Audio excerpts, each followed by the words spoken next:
सुल्तानाबाद में हिजरत कॉलोनी में भरपासे जे इलाइक़नि में बिजली जी बदतरीन लोड शेडिंग ख़िलाफ़ इलाइक़े वासी रोडनि ते निकिरी आया है। इन हवाले सां असां वीडियो लिंक ते मौजूद आहे कराची मां दत टीवी जो रिपोर्टर इमदाद सुमरा। जी इमदाद, आगा कजो। जी बिल्कुल, असां हिन वक्त जेको आहे सुल्तानाबाद में पिण मौजूद आहियूं। जॾहिं त हिन वक्त सुल्तानाबाद हिजरत कॉलोनी जा रहवासी जेके उहे बिजली जे बदतरीन लोड शेडिंग ख़िलाफ़ जेको आहे सुल्तानाबाद रोड जेको आहे उहो उनते धरणो हणी वेही रहिया आहिनि। असांजो कैमरामैन हिन वक्त उहे मंज़र जेको ॾेखारियो हिन वक्त ही ट्रैफिक जेका आहे बदतरीन हिते जाम थी विया आहे।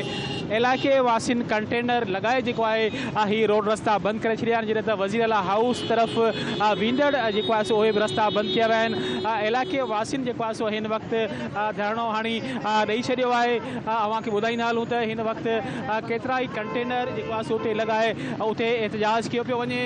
शहरनि सां असांजी ॻाल्हि ॿोल कई आहे, उन्हनि जो इहो चवणु आहे त हिन वक़्तु जेको आहे हीउ जेको एहतजाज कयो पियो वञे के इलेक्ट्रिक ख़िलाफ़ एहतजाज आहे। हिन वक़्तु बि जेको आहे सो 3 कलाकनि खां सुल्तानाबाद रोड जेको आहे उहो पिणु बंदि कयो वियो आहे। वज़ीर अला हाउस तरफ़ गवर्नर हाउस तरफ़ वेंदड़ रोड रस्ता जेके उहे पिणु बंदि कया विया आहिनि।